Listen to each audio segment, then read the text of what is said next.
Hey everybody, if you are like me, you might have a wooden deck that's been weathered and cracked and broken apart, and you don't want to replace all the boards. There's a really good solution out there called DeckOver, and this is an old can since you can't see the label, but I'll overlay a new one later. But it's a product by Behr, and you can get it at Home Depot or maybe other stores, and you can have it tinted. And there's many different types. I have the smooth coat because I want a smooth, non-gritty coat. And what this stuff does is it's extremely thick, and it will actually fill in the cracks on your deck, and it will help restore and protect the boards to last a lot longer, and it's much cheaper in the end than replacing them. So this is year 2 for me, and I've started the project. This is what my boards originally look like. If you look, there's some deep cracking. The DeckOver is good for up to 1/4 inch of fill, and you'll see that these deep cracks are going to retain a lot of water, and over the years, not very long, water will get in there and completely rot the boards. And if you come over here, I've already started my project, you'll see that properly applied, those cracks can be filled in. You can still maintain a bit of the wood appearance, but overall give it a nice, clean, protective surface. And I'm going to show you how that's done. So DeckOver has some instructions about how to apply it. I've read most of them, but I have some experience with what works best for me, and so I'm going to share that with you. I think I get a really good looking deck and a good lasting product. This is my second year and second deck applying this. So for the product list, I would say you're going to need to grab yourself a brush, maybe one a little bit bigger than this, and one you don't care about throwing away in the end, a thick nap roller, and of course a paint tray. And really that's going to be it, because the way we apply it is all about technique. Now, for starters, today is about 80 degrees, and I highly recommend you don't apply it in this kind of temperature. This DeckOver paint will dry in literally seconds, or start to thicken in literally seconds, and then be hard to work with shortly after that. So for that point, I'm going to be working in very small sections, just so that I can show how it's done, and also that I can get it applied before it dries too much to work with it and I end up with an appearance I don't want.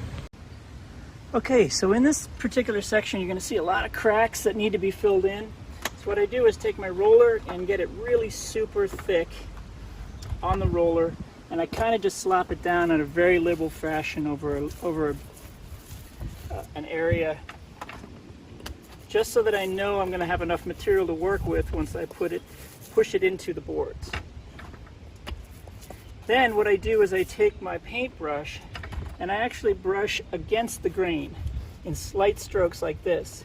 That's causing it to fill in the cracks and to get that nice smooth appearance. Of course, in the end, this is going to look awkward if I leave it this way.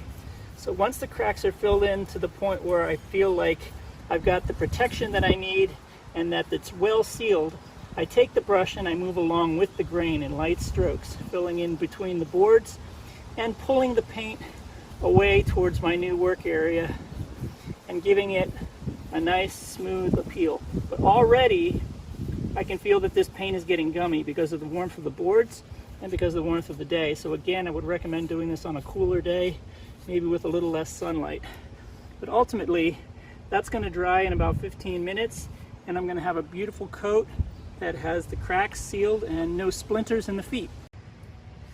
So when you apply the paint, you want to make sure it really gets in and fills the cracks.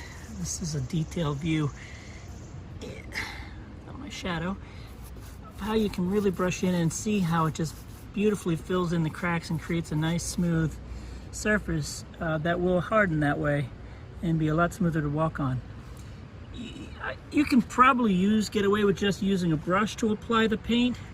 I think it takes a little bit longer than getting a roller out. You could even in some cases maybe pour the paint out on your deck and spread it that way, but I don't recommend it. The roller, the thick nap roller, seems to give a good amount of paint or stain to the area without getting out of control. So ultimately this is the technique, and as you brush it in, you can see how you're going to get a nice, smooth, walkable surface in a very short time once you're done. Okay, well that's it. Kind of short and simple. After finishing the deck, I had a unexpected little rainstorm came through, and it was only 10 minutes after I'd finished it, but the deck held up great.